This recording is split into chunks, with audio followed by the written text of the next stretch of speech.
Hi, how are you doing? तो there are two sentences on the screen. Let me start the class now. इसका मतलब क्या हुआ, मुझे अब क्लास को शुरू करने दो.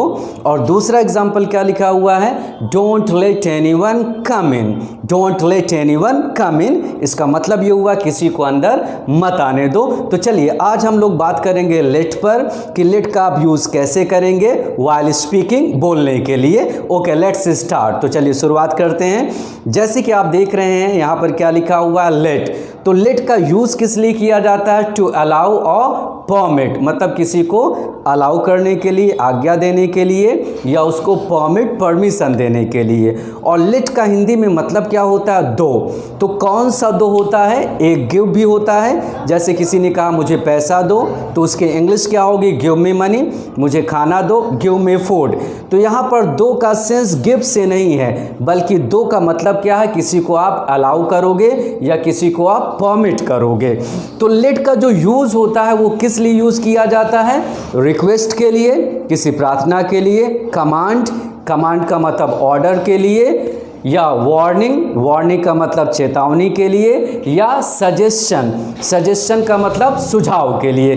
तो इन सब चीज़ों के लिए हमें किसका यूज़ करना होता है, लेट का यूज़ करना होता है.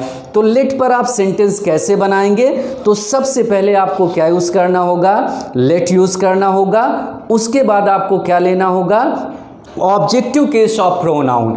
अगर कोई प्रोनाउन आ रहा है लेट के बाद तो वो ऑब्जेक्टिव केस में होगा. अगर कोई नाउन आ रहा है तो वो बिल्कुल इंटैक्ट वैसा ही रहेगा, नाउन में कोई बदलाव नहीं होगा. तो चेंज किस में होगा, केवल प्रोनाउन में. और ऑब्जेक्टिव केस क्या होता है, जैसे आई हमारा क्या है, सब्जेक्टिव केस, तो इसका ऑब्जेक्टिव केस क्या होता है, मी. इसी तरीके से ही हमारा क्या है, सब्जेक्टिव केस, तो इसका ऑब्जेक्टिव केस क्या होता है, हिम. तो हमें क्या यूज़ करना होगा, ऑब्जेक्टिव केस ऑफ प्रोनाउन. अगर प्रोनाउन आएगा तो वो ऑब्जेक्टिव केस में होगा. फिर उसके बाद हमें क्या यूज़ करना होगा, base form of the verb. मतलब base form of the verb का मतलब ये हुआ कि वर्ब की आप कौन सी फॉर्म लेंगे, फर्स्ट फॉर्म. और उसके पहले आपको टू का यूज़ नहीं करना है. आपको ऐसे नहीं बोलना to go, to sit, to sleep. To का यूज़ आप बिल्कुल नहीं करेंगे, क्योंकि लेट के बाद जो टू का साइन होता है वो अंडरस्टूड होता है, वो छिपा होता है. तो चलिए हम लोग देखते हैं कि लेट पर किस तरीके के सेंटेंस बनते हैं. जैसे यहाँ पर देख रहे हैं, पहला सेंटेंस क्या लिखा हुआ है, मुझे अब बाहर जाने दो.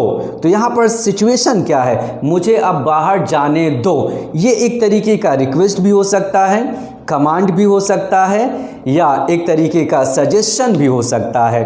तो इसकी इंग्लिश क्या होगी, मुझे बाहर जाने दो, लेट मी. तो आपने देखा यहाँ पर मी क्या है, ऑब्जेक्टिव केस है, इसको आप आई नहीं बोल सकते हैं. Let me go out now, तो इसकी इंग्लिश क्या बनी, let me go out now. और गो के पहले जो टू का साइन है वो क्या रहेगा, छिपा रहेगा.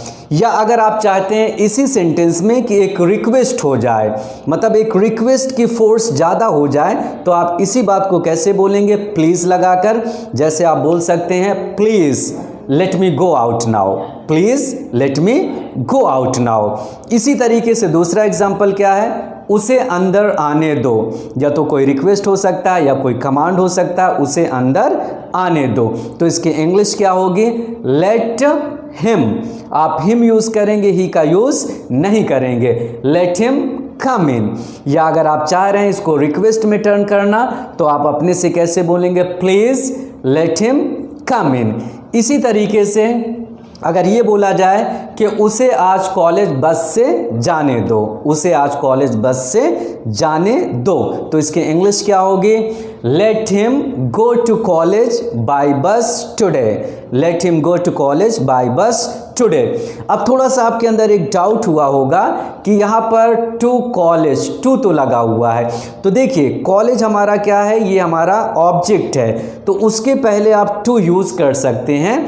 और यहाँ पर जो टू है ये क्या कहलाएगा, प्रेपोजिशन. लेकिन आप गो के पहले टू का यूज़ नहीं कर सकते हैं. तो लेट के साथ वर्ब की फर्स्ट फॉर्म के पहले टू का यूज़ नहीं किया जाता है. इसी तरीके से let Jack solve the paper alone here. तो इसका मतलब क्या हुआ, let Jack solve the paper alone here. इसका हिंदी में मतलब ये हुआ कि जैक को यहाँ पर पेपर अकेले हल करने दो। सेंटेंस के एंड में क्या आ रहा है, दो आ रहा है।